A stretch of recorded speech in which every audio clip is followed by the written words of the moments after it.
Be fruitful and multiply. We're going to see the fifth part of this series. கனிகொடு பலுகி பெருகு என்கிற அந்த தொடர்ச்சியின் 5வது பகுதியை நாம் தியானிக்க போகிறோம். Turn with me to Galatians 5th chapter, verses 16 to 25. You can just read yourself. We are not going to read. கலாத்தியர் 5வது அதிகாரம் 16வது வசனத்திலிருந்து 25வது வசனம் வரைக்கும் எல்லாரும் எடுத்துக்கொண்டு நீங்களே வாசியுங்கள், நாங்கள் வாசிக்க போகிறதில்லை. கலாத்தியர் 5வது அதிகாரம் 16வது வசனத்திலிருந்து 25வது வசனம் வரை. Anointing and fruitfulness. அபிஷேகமும் கனி கொடுத்தலும். Anointing and fruitfulness. அபிஷேகமும் கனி கொடுத்தலும். We are going to read Galatians 5:22 together. கலாத்தியர் 5வது அதிகாரம் 22வது வசனத்தை நாம் எல்லாரும் சேர்ந்து வாசிக்க போகிறோம். Galatians 5:22. கலாத்தியர் 5:22. ஆவியின் கனியோ அன்பு, சந்தோஷம், சமாதானம், நீடிய பொறுமை, தயவு, நற்குணம், விசுவாசம், சாந்தம், இச்சையடக்கம். இப்படிப்பட்டவைகளுக்கு விரோதமான பிரமாணம் ஒன்றுமில்லை. Please sit down. தயவுசெய்து உட்காருங்கள். I want to ask some questions. You have to answer me honestly. நான் ஒரு சில கேள்விகளை கேட்க விரும்புகிறேன். நீங்கள் நேர்மையாக பதிலளிக்கும்படி கேட்டுக்கொள்கிறேன். Because when we come to church, we put on this religious dress. ஏன்னா ஆலயத்துக்கு வரும்பொழுது நம்முடைய அந்த பக்திக்கு ஏற்ற அந்த மாஸ்கை நாம் போட்டுக்கிறோம். Amen? உண்மையா இல்லையா? Husbands are so nice to wives.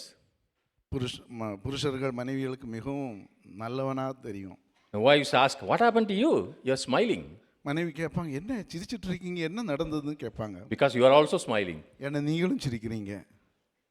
But at least for 2 minutes, don't put on that. ஆனால் குறைந்தது 2 நிமிட நேரங்களுக்கு அந்த மாஸ்கை எடுத்து விடுங்கள். So when you see this list, இந்த பட்டியலை நீங்கள் பார்க்கும் பொழுது, I'm going to ask somebody, I'm going to catch somebody, whoever is sleeping, I'll ask. தூங்கிட்டு இருக்கக்கூடிய சிலரை நான் எழுப்பி இந்த கேள்விக்கு பதில் கேட்க போறேன். What comes to your mind first? முதலாவது உங்களுடைய மனதில் வருகிறது என்ன? Stalin, what comes to your mind first when you see this list? Stalin, இந்த பட்டியலை பார்க்கும்போது முதலாவது வர்றது என்ன? He is wondering why the focus is not okay. What do you think? What comes to your head first? முதலாவது உன்னுடைய மனதில் வருகிறது என்ன? What's he say? Huh? God's gift. Okay. தேவனுடைய வரம். Augustine. அதான் முதல்ல வருதா? ஓகே, ஸ்தோத்திரம். வேஷம் போடாத யாராவது கேட்போம். ரென்சி. நீடிய பொறுமை இந்த சர்ச்சில் உட்காந்துருக்கிறதுக்கு. நான் அது அந்த லிஸ்ட்டில் எது முதல்ல வர்றது, அந்த லிஸ்ட்டை படித்த உடனே உங்களுக்கு மனசில் என்ன வருது? ஜான்சன், எது? அதை பார்த்தா சந்தோஷமா இருக்கா? உங்களுக்கு என்ன ஞாபகம் வருது? ரொம்ப என்னால் முடியாத ஒரு அவர் சொல்கிறாரு, என்னால் முடியாத காரியம். ஒரு ஆள் தான் உண்மை பேசுகிறார். Any of you have this? இப்படிப்பட்ட இந்த குணாதிசயங்கள் உங்கள்கிட்ட இருக்கா? That means you don't know this list. அதுக்கு அர்த்தம் உங்களுக்கு இந்த பட்டியலில் என்ன எழுதப்பட்டிருக்குன்னு தெரியல. Do you want to know what love is? அன்புன்னா என்ன தெரியுமா உங்களுக்கு? Go read 1 Corinthians 13th chapter. போய் 1 கொரிந்தியர் 13வது அதிகாரத்தை வாசிச்சு பாருங்க. Do you want to know what is joy? சந்தோஷம்னா என்னங்கிறது உங்களுக்கு தெரியணுமா? When you take the cross, you should be joyful. That is the joy. சிலுவையை நீங்கள் எடுக்கும் பொழுது சந்தோஷமாக இருக்கணும். அதுதான் உண்மையான சந்தோஷம். காலில் கொசு கடித்த உடனே சந்தோஷம்லாம் போயிடுது. உண்மையா இல்லையா? So how many of us look at this list really? If you know the word of God, you think do any of these really naturally come to you? நீங்கள் இந்த பட்டியலை பார்க்கும் பொழுது உண்மையிலே நீங்கள் வேத வசனத்தை சரியாக புரிந்திருப்பீர்களானால் இது உண்மை இயற்கையாகவே உங்களுக்கு இந்த குணாதிசயங்கள் வருதா? என்ன வருதா? சோபின், இயற்கையாக வரதில்ல. அவங்கள கேட்டால் தெரியும். கிராண்டிசன், நான் பிறந்தப்பே இதில் தான் பிறந்தேன்றீங்களா? கூட வேலை செய்கிறவங்க இருக்கிறாங்க, சூப்பர்வைசர், எதுவும் சொல்லக்கூடாது. அவர் சிரிக்க ஆரம்பிச்சிட்டார், பக்கத்தில் இருக்கார். உடனே திங்கக்கிழமை வந்தவொடனே அங்கே ஃபயர் வருது இல்லை? So, the other thing I have to ask, if you really know the Bible, are you happy seeing the list? நீங்கள் உண்மையிலேயே வேதத்தை சரியாக அறிந்திருப்பீர்களானால் இந்த பட்டியலை Are you பார்த்து happy, brother? சந்தோஷம் வருதா? ஆண்டவரை குறிச்சு இல்லை, உங்களுக்கு சந்தோஷமா இருக்கா? உங்களுக்கு இல்லை. ஸ்தோத்திரம். I am not happy looking at this list. இந்த பட்டியலை பார்க்கும்போது எனக்கும் அவ்வளவு சந்தோஷம் இல்லை. Do you think it is an aspirational list, Vanessa? Is this an aspiration? இந்த பட்டியலை பார்க்கும்போது ஏதோ ஒரு ஆசை பட்டியல் மாதிரி உங்களுக்கு தெரியுதா? Is this your aspiration? இது No, not at all. Okay. You don't want to even aspire. உங்களுக்கு அதை ஆசைப்படவே விருப்பம் இல்லை போல் இருக்கு. There are some things in your list. If you ask your husband or wife or mother or children, they will say this person is not even cut out to some of these. உங்களுடைய மனைவி அல்லது புருஷனை நீங்கள் ஒருவருக்கு கேட்டால் இந்த லிஸ்ட்டை பார்த்தா இந்த ஆளுக்கு இதில் கொஞ்சம் கூட இல்லை அப்படிங்கிறது சொல்லுவாங்க. என்னுடைய மனைவிக்கு அல்லது கணவனுக்கு நீடிய பொறுமை உண்டுன்னு சொல்கிறவங்களாம் கையை தூக்கி சொல்லுங்க பார்க்கலாம். இப்படி தூக்குறாங்க சில பேர். ஏன்னா அவர் ஹஸ்பண்ட் இன்னைக்கு கூட்டு போகிறேன்னு சொல்லியிருக்கார் கிரீட்டாவை சாப்பிட. ஜானியோட நீடிய பொறுமை எனக்கு தெரியும். நீடிய பொறுமை யார்கிட்டையும் இல்லை, கணவன்களும் கை தூக்கலை. ஜூலியன் நீ கை கட்டிக்கிட்டீங்க. ஸ்தோத்திரம். Many spiritual churches, including our church, they focus very hard on preaching these values. இந்த மதிப்புகளை பார்த்து அந்த மதிப்புகளை வைத்து நம்முடைய சபையாகட்டும் அது தொடங்கி எல்லா அநேக சபைகள் இதை குறித்து மிகவும் தீவிரமான பிரசங்கங்களை கொடுக்கிறது. Oh, what is joy, what is peace? They do a series on the fruit of the spirit. சமாதானம்னா என்ன, சந்தோஷம்னா என்ன, இது ரொம்ப நல்ல ஒரு கனி. I was attending many years ago, maybe more than 30 years ago, a spiritual church in Chennai, which is probably the most famous spiritual church. And the pastor taught us every midweek what each one means. So I attended for 12 weeks. 30 வருஷங்களுக்கு முன்னதாக, கிட்டத்தட்ட 30 வருஷங்களுக்கு முன்னதாக சென்னையில் பிரபலமான ஒரு சபையில் நான் பங்கு கொண்டிருந்தேன். அந்த சபை இந்த காரியங்களை குறித்து ஒவ்வொரு வாரமும் இதை எப்படி நாம் பெற்றுக்கொள்வது என்பதை தீவிரமாக கற்றுக் கொடுத்து கொண்டிருந்தார்கள். Wonderful pastor. ரொம்ப உன்னதமான ஒரு pastor. When he passed away, that church started beating each other. The police had to come. அந்த பாஸ்டருடைய காலத்துக்கு பிறகு அந்த சபையில் பயங்கரமான குழப்பம், போலீஸ் வந்து அதை பிரச்சனையை தீர்க்க வேண்டிய ஒரு சூழ்நிலை. What happened to all those teachings? அந்த கற்றுக் கொடுத்த காரியங்கள் எல்லாம் என்ன ஆனது? Most of us rarely see these in practice or even truly believe that this is obtainable. நம்மில் அநேகர் முக்கியமானவர்கள் இந்த ஆவின் கனியை நாம் பெற்றுக்கொள்வோம் என்கிற நம்பிக்கை கூட இல்லை. ஆனால் இது இது இது கிடைக்கும் என்கிற ஒரு விசுவாசமும் இல்லை. The problem is we stop in English the first, the fruit, in Tamil the second part, kani. That's where we stop. ஏனென்றால் கனி என்கிற அந்த இடத்தில் நானும் நீங்களும் நின்று விடுகிறோம். அதுதான் பிரச்சனை. It is fruit of the Holy Spirit. ஆனால் நாம் புரிந்து கொள்ள வேண்டிய காரியம், இந்த கனி ஆவியின் கனி. I can teach for the next 30 years here. You will not have it, the preacher will not have it. வருகிற 30 வருஷமா இதை பற்றி நான் இந்த இடத்துல இருந்து பிரசங்கம் பண்ணி கொண்டிருந்தாலும் உங்களுக்கும் இது கிடைக்காது, எனக்கும் கிடைக்காது. It is as impossible as I teach how to speak in tongues and you speak in tongues. Can you try and you yourself learn yourself how to speak in tongues? இது எப்படி இருக்குன்னா, அந்நிய பாஷையை குறித்து நான் உங்களுக்கு போதிக்கிறதும் நீங்க பிரயாசப்படுகிறதையும் குறித்து நான் போதிக்கிறதுனால நீங்க பெற்றுக்கொள்ள முடியுமா? What do you think? You can just get it? என்ன நினைக்கிறீங்க? நீங்க அதை பெற்றுக்கொள்ள முடியுமா? போதிக்க அந்நிய பாஷை யாராவது நம்மளா உட்காந்து கிளாஸுக்கு போய் 1 1 2 2 2 4ன்னு படிச்சு அந்த மாதிரி கற்றுக்கலாமா? வாயை இந்த அளவுக்கு திறப்பணும், நாக்கை இப்படி நீட்டணும், கையை இப்படி தூக்கணும், முழங்கால் இப்படி முடக்கணும், எல்லா ரூல்லாம் சொல்லி கொடுத்தா கிடச்சிருமா அந்நிய பாஷை? என்ன நினைக்கிறீங்க? எத்தனை பேர் அந்நிய பாஷை பேசுகிறவங்க இருக்கீங்க? கொஞ்சம் கை தூக்குங்க பார்க்கலாம். ஸ்தோத்திரம். எப்படி பேசுனீங்க? It was a gift of the Holy Spirit. ஆவியானவருடைய வரம். Amen. Amen. This is fruit of the Spirit. இது ஆவியானவருடைய கனி. We have to remember fruit and gifts are equally from the Holy Spirit. கனியும் வரங்களும் அது ரெண்டும் சமமாக ஆவியானவரிடத்திலிருந்து வருகிறது. The Holy Spirit gives gifts. பரிசுத்த ஆவியானவர் வரங்களை தருகிறார். The Holy Spirit brings forth fruit. அதே பரிசுத்த ஆவியானவர் நமக்குள்ளே கனியையும் வளரச் செய்கிறார். Both are equally the will of God. இந்த ரெண்டுமே தேவனுடைய சித்தம். God wants people to exercise gifts. எல்லாரும் தன்னுடைய ஜனங்கள் எல்லாரும் இந்த வரங்களை அபியாசப்படுத்த வேண்டும் என்று தேவன் விரும்புகிறார். And God wants his people to bring forth fruit. அதே போல தேவன் தன்னுடைய ஜனங்கள் கனி உள்ளவர்களாக இருக்க வேண்டும் என்று விரும்புகிறார். There is no conflict between the two. இந்த ரெண்டு மத்தியிலே எந்த முரண்பாடும் கிடையாது. Unfortunately, in the churches, in the body of Christ, there are groups that line up on both opposite sides. துரதிர்ஷ்டவசமாக கிறிஸ்துவனுடைய சரீரமாகிய சபை அவர்கள் ரெண்டு சாராராக பிரிந்து ஒருவருக்கொருவர் முரணாக அவர்கள் சொல்லிக் கொண்டிருக்கிறார்கள். One group says, I will have the fruit of the Spirit, I don't need the gifts. ஒரு சாரார் சொல்றாங்க, எனக்கு ஆவியானவருடைய கனி இருக்குது, எனக்கு வரங்கள் வேண்டாம். Another group says, we need the gifts of the Holy Spirit, we don't need the fruit.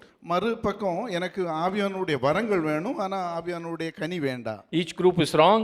அந்த ரெண்டு குரூப்பும் தப்பு. Each group is out of line with the scriptures. ரெண்டு குரூப்பும் வேத வசனங்களுக்கு வெளியே இருக்கிறது. It is clearly revealed will of God that all believers bring forth fruit and exercise gifts. எல்லா விசுவாசியும் ஆவியானவருடைய கனியை வெளிப்படுத்துகிறவர்களாக ஆவியானவருடைய வரங்களை அபியாசப்படுத்துகிறவர்களாக இருக்க வேண்டும் என்று தேவ சித்தம் என்று வேத வசனம் நமக்கு வெளிப்படுத்துகிறது. So you can ask, if both are from the Holy Spirit, both are God's will, what is the difference? பரிசுத்த ஆவியானவர் தான் ரெண்டையும் கொடுக்கிறார், வரங்களும் கனியும் கொடுக்கிறார் என்றால் அதனுடைய வித்தியாசம் என்ன? I'll give a brief description as brother Derek Prince taught many years ago. அநேக வருஷங்களுக்கு முன்னதாக பிரதர் டெரிக் பிரின்ஸ் அவர்கள் கற்றுக் கொடுத்த ஒரு காரியத்தை உங்களுக்கு உதாரணமாக நான் கற்றுக் கொடுக்க போகிறேன். Very simple way to understand. One side is Christmas tree, the other side is a real apple tree. புரிந்து கொள்ள மிகவும் சுலபமான காரியம்.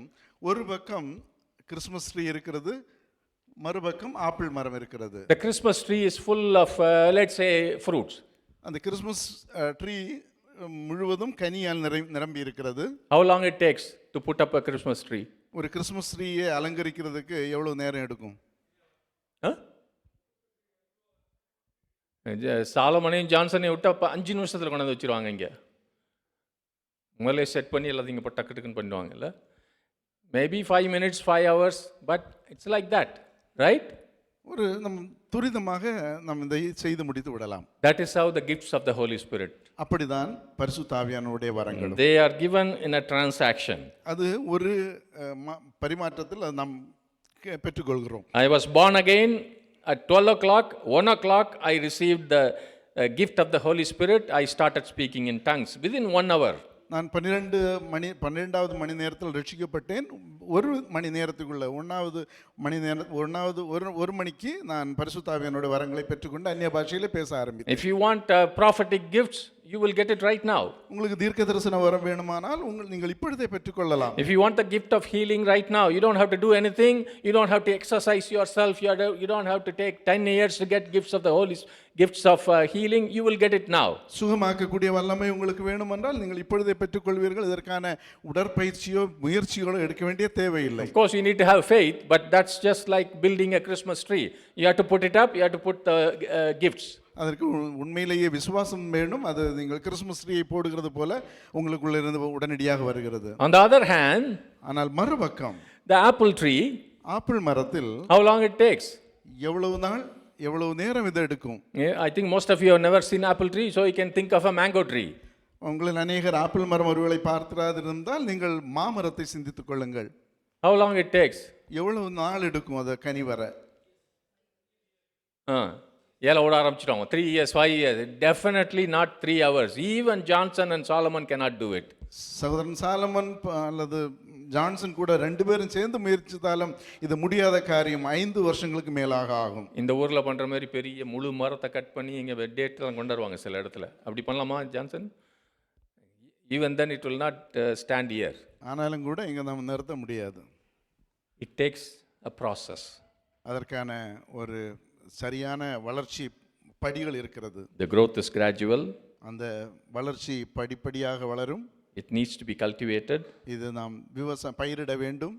It is impossible to buy fruit that has not been cultivated even today. இன்றைக்கு கூட பயிரிடப்படாதிருந்தால் நாம் கனிகளை நாம் வாங்கவே முடியாது. Amen. Amen. So you look at this example. You can summarize it like this: gifts represent ability or power. Fruit represents character. நீங்கள் இந்த ரெண்டு காரியங்களையும் பார்த்து நீங்கள் சுருக்கமாக இப்படி சொல்லலாம். கனி என்பது நம்முடைய குணாதிசயத்தை குறிக்கிறது. வரம் என்பது நம்முடைய திறமை, தாளந்து, வல்லமையை குறிக்கிறது. எதையாவது சாதிக்கணும்னா, ஒரு நோயாளியை குணமாக்கணும், ஒருவரை ரட்சிப்புக்குள்ள நடத்தணும், ஒருவருடைய இருதயத்தில் இருக்கிறத நம்ம பேசணும், இதெல்லாம் சாதனை. It's an action. இதை செய்யணும்னா நமக்கு ஆவியானவருடைய வரங்கள் தேவை. But change of character is something very different. ஆனால் நம்முடைய குணாதிசயத்தின் மாற்றம் இது மிகவும் வித்தியாசமானது. You have all kinds of gifts, but if you don't have character, it's dangerous. உங்களுக்கு எல்லா வரங்களும் இருந்தும் சரியான குணாதிசயம் இருக்குமானால் அது மிகவும் ஆபத்து. It's like a young man, let's say, how old are you? 17. You have a driving license? Okay. So Sam decided to buy the best Lamborghini or a Porsche and give it to him, a sports car. வாலிபனான 17 வயசு நிறைந்த பிள்ளைக்கு அவருக்கு driving licence இல்லை. ஆனால் ஒரு நாள் சகோதரன் சாம், என்னுடைய மகனுக்கு நான் ஒரு பெரிய ஸ்போர்ட்ஸ் கார் கொடுக்கேன் அப்படிங்கிறது தீர்மானிச்சிட்டாரு. He got it. அப்போ அவர் வாங்கிட்டாரு. What happens? என்ன நடக்க போகுது? What will you do with that? அந்த காரை வச்சுட்டு என்ன பண்ணுவேன்? Huh? You will drive around very fast. Okay. ரொம்ப ஃபாஸ்ட்டாக ஓட்டுவான். You don't even know where the brake is and accelerator is. You will press the wrong thing. Break எது ஆக்சலரேட்டர்னு தெரியாது, ஆனால் வேகமாக ஓடும். And because it's a sports car, it will really fly. ஏன்னா sports காராக இருக்கிறதுனால ரொம்ப ஃபாஸ்ட்டாக அது ஓடும். And that's what happens when you have a prophetic gift or a healing gift or a demon casting gift, any of these power gifts, but you don't have the basic character of love, joy, peace, humility, all these. What will happen? It will be a disaster waiting to happen, accident waiting to happen. இப்படி தான் நமக்கு உண்மையிலேயே சரியான அன்பு, சந்தோஷம், சமாதானம், நீடிய பொறுமை, இப்படிப்பட்ட கனிகள், குணாதிசயம் நமக்கு இல்லாதிருந்தால் தாறுமாறாக போய் நமக்கு வரங்கள் இருக்கும்போது தாறுமாறாக போய்விடும். On the other hand, ஆனால் மறுபக்கம் character without gifts is ineffective.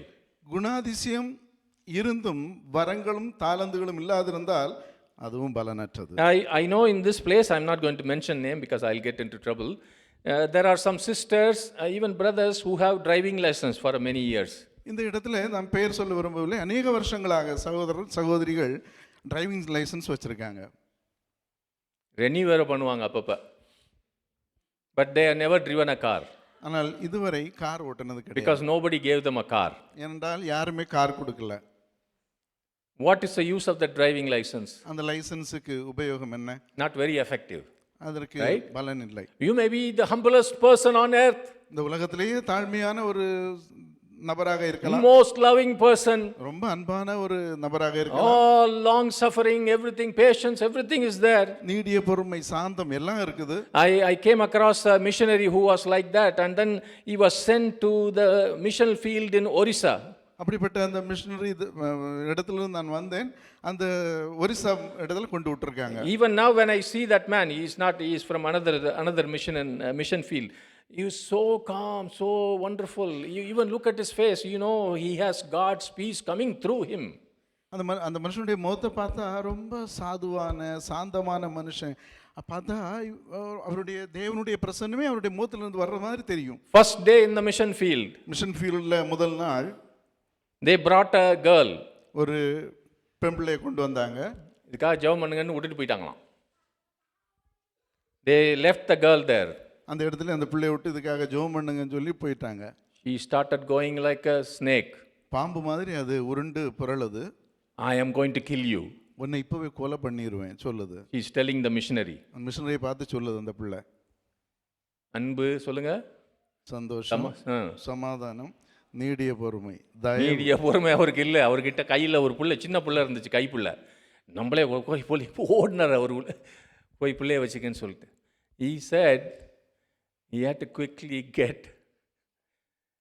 ask the Lord for the gift to cast out demons. பிசாசுகளை துரத்தக்கூடிய அந்த வல்லமை வேண்டும் என்று தேவனிடத்தில் அவர் ஜெபிக்க ஆரம்பித்தார். Amen. Amen. When I was a young student, there was a wonderful man. He was an evangelical brother.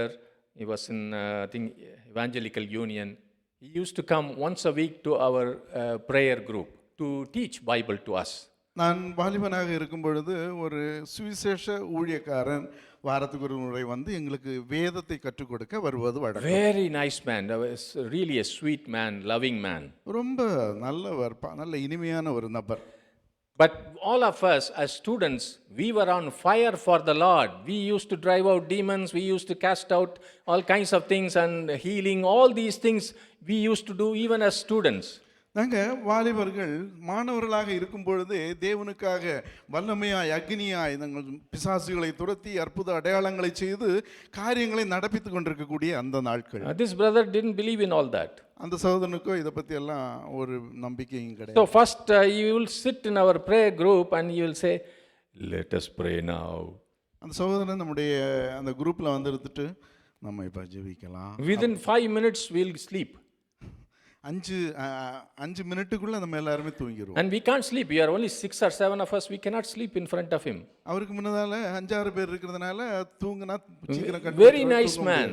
ரொம்ப நல்ல ஆளு. I like to talk to him outside the prayer meeting, but here inside you are such a drab. அந்த கூட்ட ஆராதனைக்கு பிறகு வெளியே போய் நாங்கள்லாம் அவர்கிட்ட பேசுறது வழக்கம். ஆனால் உள்ளேயோ ஒன்றும் கிடையாது. So as 1 week, 2 week, I put up with that. 3rd week, I see him there, I would take completely off. முதல் 1-2 வாரம் நான் சரி பரவாயில்லன்னு சொல்லி சகித்து கொண்டோம். ஆனால் அதற்கு பிறகு அவரை தூர பார்க்கும்போதே ஓடிடுவோம். ஆமென். சகோதரி சொன்ன மாதிரி இப்போ ரென்சி சொன்ன மாதிரி எனக்கு நீடிய பொறுமை இப்போ கொஞ்சம் வந்திருக்கு. அப்போல்லாம் நீடிய பொறுமை இல்லை. போர் அடிக்கிற ஆள்கிட்டையும் உட்கார முடியுது இப்போல்லாம். ஆனால் அப்போ முடியல. எல்லோரும் ஓடிடுவோம். அவர் வந்து பார்ப்பார், ஒரே ஒரு ஆள் இருப்பான், நம்ம பாரதாமா. ஏன்னா அவனும் அவரை மாதிரியே நீடிய பொறுமை உள்ளவர். 2 பேரும் ஒருத்தர் மற்றவங்களாம் என்னாச்சுன்னு தெரியல. So this is what happens if you have all the fruit of the Spirit but you don't have the power. It is ineffective. இப்படிதான் ஆவியானவருடைய எல்லா கனியும் உங்களுக்கு இருந்தும் வரங்களும் வல்லமையும் இல்லாதிருந்தால் பலனற்றது. We need both gifts and the fruit. வரங்களும் கனியும் நமக்கு ரெண்டும் வேண்டும். But there is an important difference. ஆனால் மிகவும் முக்கியமான கவனிக்க வேண்டிய ஒரு வித்தியாசம். Because we are a spiritual church, I have to explain that properly. நாம் ஆவிக்குரிய சபையாராக இருக்கிறதுனால் இதை நான் தெளிவாக போதிக்க வேண்டும். By the way, that brother, the brother I'm talking about, I just came across him after many years. After about 40 years, he retired from BHEL Trichy and he went back to his hometown, Nagarkoil. You know what happened? He was afflicted with a terrible cancer. அந்த சகோதரன் அநேக வருஷங்களுக்கு பிறகு அந்த பிஹெச்சிலிருந்து அவர் retire ஆகி போய் நாகர்கோயிலுக்கு போன பிறகு மிகவும் தீவிரமான ஒரு cancer வியாதியால் பீதிக்கப்பட்டார். And the Lord completely healed him. நம்முடைய ஆண்டவர் பரிபூர்ணமான சுகத்தை அந்த சகோதரனுக்கு கொடுத்தார். He has written a book, How the Lord Heals. தேவன் என்னை எப்படி சுகப்படுத்தினார் என்று ஒரு புத்தகத்தையே அவர் எழுதினார். Hallelujah. Hallelujah. Amen. Amen. But there is a difference between gifts and important difference between gifts and the fruit. கனிக்கும் வரங்களுக்கும் இடையில் மிகவும் முக்கியமான ஒரு வித்தியாசம் உண்டு. Let's turn to 1 Corinthians 13. 1 கொரிந்தியர் 13வது அதிகாரத்துக்கு நேராக திருப்பிக் கொள்வோம். We are all going to read verses 8 to 10. 8லிருந்து 10வது வசனம் வரைக்கும் நம்ம எல்லாரும் சேர்ந்து வாசிக்க போகிறோம். 1 கொரிந்தியர் 13வது அதிகாரம் 8வது வசனத்திலிருந்து 10வது வசனம் வரைக்கும். அன்பு ஒழிக்காலும் ஒழியாது. தீர்க்க தரிசனங்களானாலும் ஒழிந்து போம், அந்நிய பாஷைகளானாலும் ஒழிந்து போம், அறிவானாலும் ஒழிந்து போம். நம்முடைய அறிவு குறைவுள்ளது, நாம் தீர்க்க தரிசனம் சொல்வதிலும் குறைவுள்ளது. நிறைவானது வரும்போது குறைவானது ஒழிந்து போம். Character is permanent, gifts are temporary. நம்முடைய குணாதிசயம் நிரந்தரமானது, வரங்களோ தற்காலிகமானது. We need gifts now. இப்பொழுது நமக்கு வரங்கள் வேண்டும், We need the word of knowledge. ஞான வரம் நமக்கு வேண்டும், We need prophecy.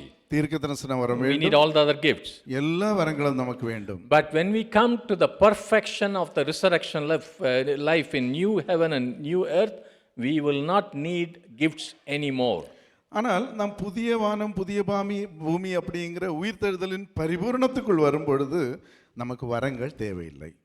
But even in resurrection life, character is important, is necessary, it's permanent. ஆனால் உயிர்த்தெழுந்த அந்த பரிபூரணத்தில் நமக்கு நம்முடைய குணாதிசயம் வேண்டும், அது நிரந்தரமானது, அது நித்தியமானது. Your character is what is going to decide what you are going to do in eternity. நித்தியத்தில் நீங்கள் என்ன செய்ய போகிறீர்கள் என்பதை உங்களுடைய குணாதிசயம் வைத்து நீங்கள் நிதானிக்க So போகிறீர்கள். bear in mind, gifts are temporary, fruit is permanent. மனதில் வைத்துக் கொள்ளுங்கள், வரங்கள் தற்காலிகமானது, கனி நிரந்தரமானது. அன்பு ஒரு காலும் ஒழியாது. எல்லாரும் சொல்லுங்க, அன்பு ஒரு காலும் ஒழியாது. தேவன் அன்பாகவே இருக்கிறார். ஆமென். So when you go and see God and you become like Jesus, love is the common connection. You will be like God because you will be full of love as well.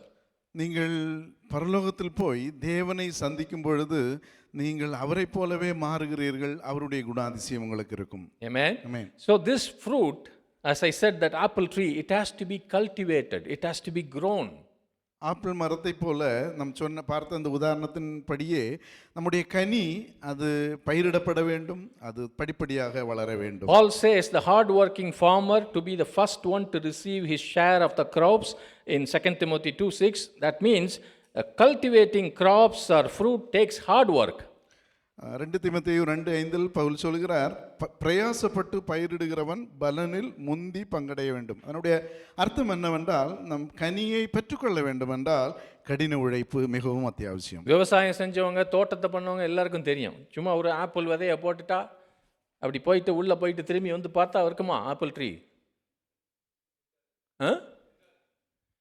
சில சமயம் ஏதாவது வரும், அது ரொம்ப நாளைக்கு இருக்காது. மாங்காய் கொட்டையை எச்சி கொட்டையை நீங்கள் போட்டிங்கன்னா அது சில சமயம் செடி வரும். மாம்பழம் வந்துருமா Lalit? It has to be cultivated. You have to make efforts. அந்த விதை பயிராக வேண்டும் என்றால் நீங்கள் அதை முயற்சி செய்ய வேண்டும். There are 4 steps. I will very quickly say we will revisit this in the last week of 7th week of the Pentecost devotions. நாம் 4 அம்சங்களை நாம் சீக்கிரமாக பார்க்க போகிறோம். பெந்தேகோஸ்தே தியானத்தினுடைய கடைசி வாரங்கள் நாம் மறுபடியும் நாம் How to get the character of the God, character of the Holy Spirit inside you. பரிசுத்த ஆவியானவருடைய அந்த சுபாவத்தை நானும் நீங்களும் எப்படி பெற்றுக்கொள்வது? நல்லா சொல்கிறேன், நம்மக்கிட்ட இருக்கிறதெல்லாம் பேய் கோணம் நாய் கோணம் தான்.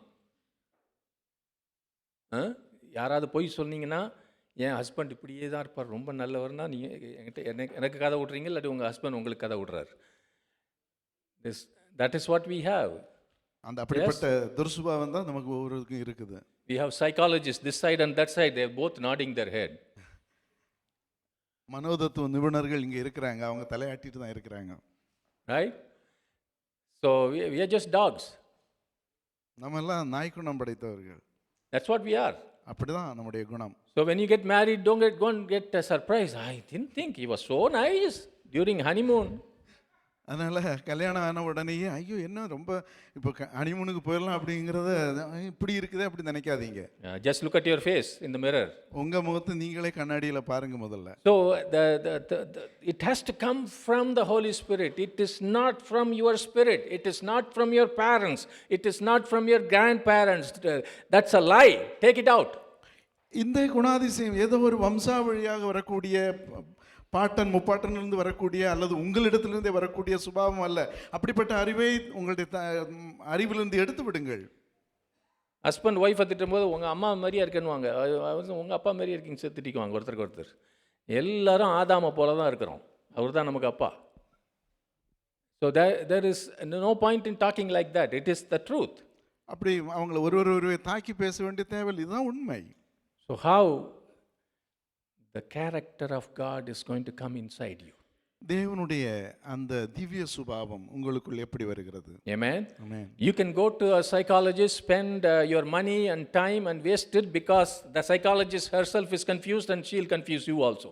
நீங்கள் ஒருவேளை மனோதத்துவ நிபுணத்தில் போய் உங்களுடைய பணத்தை எல்லாம் செலவு பண்ணி உங்களுடைய நேரத்தை எல்லாம் செலவு பண்ணாலும் அவங்களும் இப்படி தான் சொல்லுவாங்க, ஏன்னா அவங்களும் அப்படி தான் இருக்கிறாங்க. அவங்களுக்கு நீடிய பொறுமை நீங்கள் காசு கொடுக்குற வரைக்கும் இருக்கும், அதுக்கப்புறம் பை பைன்னு சொல்லிடுவாங்க.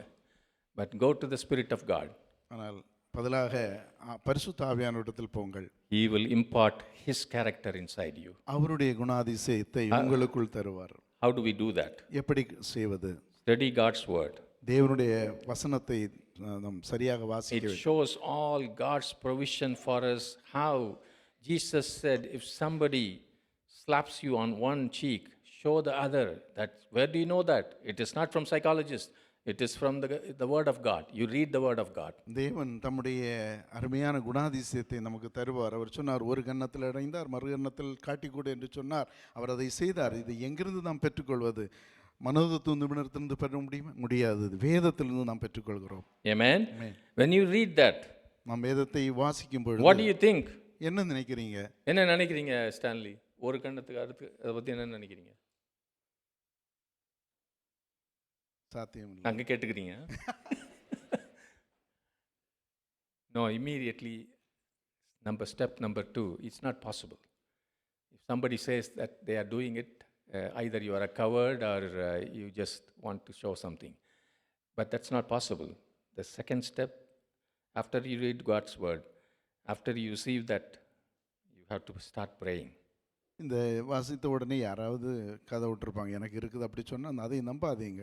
உடனடியாக போய் இது முழங்கால் படிக்கிட்டு ஜபம் பண்ணி ஆண்டவரிடத்தில் கேளுங்கள். Thirdly, cultivate fellowship with other people. மூன்றாவதாக சக விசுவாசிகளோடு கூட ஐக்கியம் வைக்க வேண்டும். Because only when you have friendship and fellowship and brotherhood, only then you can exercise these gifts. நீங்கள் சகோதர சகோதரிகளோடு கூட ஐக்கியம் கொள்ளும் பொழுது மாத்திரமே இந்த கனியை நீங்கள் அபியாசப்படுத்த முடியும். Otherwise, you cannot learn about patience, joy and long suffering, all that. அல்லாவிட்டால் நீங்கள் பொறுமையை, நீடிய சாந்தத்தை, தயவை நீங்கள் பெற்றுக்கொள்ள முடியாது. And submit to discipline, fourthly. நான்காவதாக ஒழுக்கத்துக்கு சரணடைய வேண்டும். கட்டுப்பாட்டுக்கு சீர்திருத்தத்துக்கு விட்டு கொடுங்க. சீர்திருத்தத்துக்கு விட்டு கொடுங்க. Fruit does not come in a person's life without discipline. நாம் அந்த சீர்திருத்தத்துக்கு போகாமல் கனியை நாம் பெற்றுக்கொள்ள முடியாது. First, it should be self-discipline. முதலாவதாக சுய ஒழுக்கம். How you organize your life. உங்களுடைய வாழ்க்கையை நீங்கள் எப்படி நீங்கள் சரி செய்வது. Secondly, church discipline. இரண்டாவதாக சபை ஒழுக்கம், சீர்திருத்தம். You should be a member of a church under the authority of the church leaders and subject to their discipline. நீங்கள் சபையில் சேர்ந்து சபையினுடைய தலைவர்களுக்கு உட்பட்டு கட்டுப்பட்டு அவருடைய அந்த ஒழுக்கத்தை நீங்கள் கடைபிடிக்க வேண்டும். Amen. I will just give a quick example. Love is the overarching essence of the fruit. அந்த கனியில் அன்பு மிகவும் மிகவும் பிரபலமானதும் முக்கியமானதும். All other 8 things are part of love. அந்த அன்பினுடைய அம்சம்தான் மற்ற 8 பண்புகளும். And the love that's used here is called agape love. As many of you know, it is from God himself. It's a divine love. It is not a human love. இந்த அன்பு தேவனிடத்திலிருந்து வரக்கூடிய அன்பு, நம்ம எல்லாருக்கும் தெரிந்திருக்கிறபடி அகாபே அன்பு. There's 4 different words, in Greece. One, eros, calls for physical love. Storge is for family love. Philia is for friendship. But agape is purely enduring divine love. இந்த 4 Eros என்கிற ஒரு சரீர ரீதியான பாலியல் ரீதியான ஒரு அன்பு, குடும்ப பாசத்திற்காக ஸ்டோர்ஜ், நம்முடைய நண்பர்கள் நட்புக்காக ஃபீலியா என்கிற அந்த காரியம் இருக்கிறது. ஆனால் அகாபே அன்பு அது தெய்வீக அன்பு. Amen. அதுதான் நீடிக்கிற அன்பு. Amen. So I must understand this is not of human origin. No matter how hard I strive, my own efforts, I am not getting this love from within. முதலாவது நாம் புரிந்து கொள்ள வேண்டிய காரியம் என்னவென்றால், நானும் நீங்களும் எவ்வளவுதான் பிரயாசப்பட்டாலும் இந்த கனியை பெற்றுக்கொள்ளும்படியாக எவ்வளவுதான் பாடுபட்டாலும் நம்மிடத்திலிருந்து நமக்குள்ளிருந்து வராது. ஏனென்றால் இது நம்முடைய செயலின் கிரியையின் பலன் அல்ல. It is cultivated by spending time with the Spirit of God, asking Him, being taught by Him, and imparted from my fellowship with the Holy Spirit. அந்த நீண்ட நாட்களாக நீண்ட நேரம் செலவு பண்ணி பரிசுத்த ஆவியானவரிடத்தில் நாம் இடைப்பட்டு பரிசுத்த ஆவியானவரிடத்தில் ஜெபித்து பரிசுத்த ஆவியானவரிடத்தில் கற்றுக்கொண்டு நாம் பெற்றுக்கொள்கிற காரியம் இந்த கனி குணாதிசயம். Amen. Amen. நல்ல பிஸ்னஸை பற்றி கற்றுக்கணுன்னா நீங்கள் புக்கு படிக்கிறத விட நல்ல பிஸ்னஸ் பண்ணுறாங்க பாருங்கள், அவங்களோட ஒட்டி இருந்தால் பிஸ்னஸ் கற்றுக்கலாம். உண்மையா இல்லையா? தொழில் கற்றுக்கணும்னு வச்சுக்கோங்க, வெல்டிங் நல்லா கற்றுக்கணுன்னா நல்ல வெல்டர் கூட உட்காந்துருக்கணும். வல்லவனுக்கு தெரியும், அவரோட ஒட்டி இருந்தாலும் தெரியும். புக்கு படித்து நம்ம வெல்டிங் அடித்தாலும் ஒன்றும் வராது. Same way you want agape love,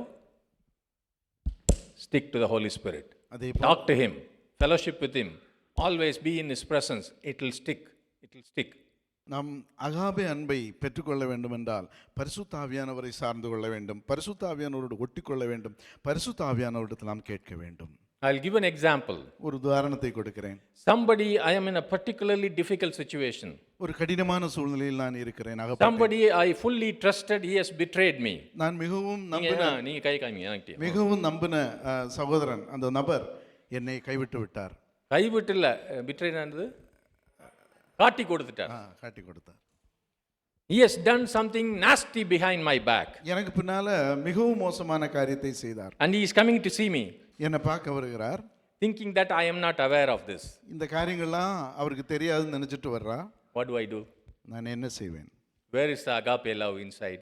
எனக்குள் இருக்கக்கூடிய அகாபே அன்பு எங்கே? Then I remember 4 things. அப்பொழுது நான் 4 காரியங்களை நினைவு கொள்கிறேன். I start thinking about some of the verses in the Bible. வேதத்தில் உள்ள சில வசனங்களை நான் சிந்திக்க ஆரம்பிக்கிறேன். I think about Judas. யூதாசை நான் நினைவுக்கு கொண்டு வருகிறேன். Then I go back to the Bible. What happened when Judas came to see Jesus in the garden of Gethsemane? Gethsemane தோட்டத்தில் யூதாஸ் இயேசு கிறிஸ்துவை பார்க்க வந்தபோது என்ன நடந்தது என்று தேட ஆரம்பிக்கிறேன். He comes and he is kissing Jesus. Jesus knew he has betrayed, but Jesus called him friend. Whatever you come to do, do. இயேசுவுக்கு அவர் என்னை காட்டி கொடுக்க போகிறார் என்று அறிந்தும் கூட அவனை பார்த்து, சிநேகிதனே, நீ என்னத்திற்கு வந்திருக்கிறாய், நீ செய்ய வேண்டியதை சீக்கிரமாய் செய் என்று அவனுக்கு சொன்னார். So far this was a story for me. Today my Judas is coming to see me. இதுவரைக்கும் இது ஏதோ ஒரு கதையாக வாசித்து கொண்டிருந்தேன். ஆனால் இன்றைக்கு என்னுடைய சூழ்நிலையில் இப்பொழுது யூதாஸ் என்னை பார்க்க வருகிறான். So I think I read this or I think about this verse, it brings tears to my eyes. இதை குறித்து நான் வாசித்த பிறகு சிந்திக்க ஆரம்பிக்கும் பொழுது என்னுடைய கண்களில் கண்ணீர் வருகிறது. I begin to ask the Lord, I begin to pray, Lord, do you really want me to do this what you did? நான் ஆண்டவரிடத்தில் கேட்கிறேன், நான் சிந்திக்கிறேன், ஆண்டவரே, நான் இதை செய்ய வேண்டுமா? I am struggling in prayer. ஜெபத்தில் நான் போராடுகிறேன். This man, if I don't even shout at him, if I don't show him, he will think I am dumb and useless. இந்த மனுஷனுக்கு நான் யாரு அப்படிங்கிறத காட்டாதிருந்தால் இவன் என்ன பட்டி காட்டான், உபயோகம் இல்லாதவன் என்று சொல்லி விடுவான்.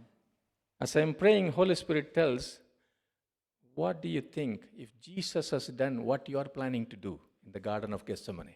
ஜெபத்தில் நான் அப்படியே ஜெபித்து கொண்டிருக்கும் பொழுது அவர் என்னிடத்தில் கேட்பார், நான் இப்படி விட்டு கொடுக்க கெத்செமனே தோட்டத்தில் நான் என்னை விட்டு கொடுக்காதிருந்தால் என்ன நடந்திருக்கும்? அவர் யூதாஸ்ட என்ன நினைக்கிற, உன்னை தெரியாதா எனக்கு அப்படின்னு சொல்லி அவனை அடிச்சு விரட்டிருந்தா எனக்கு என்ன ஆயிருக்கும் அப்படின்னு எனக்கு ஆவியானவர் சொல்றார். What would have happened to me? எனக்கு என்ன சம்பவித்திருக்கும்? உங்களுக்கு என்ன ஆயிருக்கும்? சத்தமே இல்லை. You know, your forgiveness, your agape love saves hundreds, thousands of souls from damnation.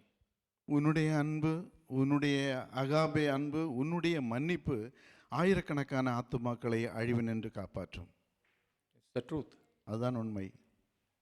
பரம்பரை பகை, சபையில் பகைகள், அடிதடிகள் பல ஆத்துமாக்கள் விழுவதற்கு ஏதுவாக இருக்கிறது.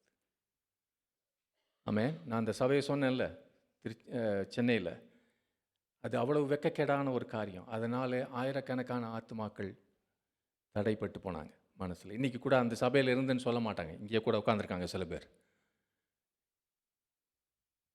So your forgiveness, your showing agape love, your showing that grace, it is not just about you and him, it is about many other people. Sometimes it's about your children and their children and you and your generation. Between husband and wife, you fight and you separate. You know how many generations you affect. உன்னுடைய மன்னிப்பு, உன்னுடைய Agape அன்பு, அது உனக்கும் அந்த சகோதரனுக்கும் இடையே உள்ள அன்பு, அந்த பிரச்சனை அல்ல. அநேக வருஷங்களுக்கு பிள்ளைகளாகட்டும் சந்ததிகளாகட்டும் அநேக நபர்களை அது அதில் நல்ல ஒரு நேர்மறையான பாதிப்பை கொண்டு. So Holy Spirit tells me, look, if Jesus had done that, if he had not forgiven, if he had not put up with Judas, you will not be here today. ஆவியானவர் சொல்வார், அன்றைக்கு நான் யூதாசை பொறுத்து கொள்ளாதிருந்திருந்தால், சகித்து கொள்ளாதிருந்திருந்தால் இன்றைக்கு நீ இந்த இடத்தில் இருக்க மாட்டாய். I think about it. நான் அதை சிந்திக்க ஆரம்பிப்பேன். I understand. நான் அதை புரிந்து கொள்கிறேன். I cry. அப்பொழுது எனக்கு அழுகை வரும். I'm not telling a story. இது ஒரு கதையை நான் சொல்லவில்லை. A very friend I brought to Christ through a lot of tears and prayer.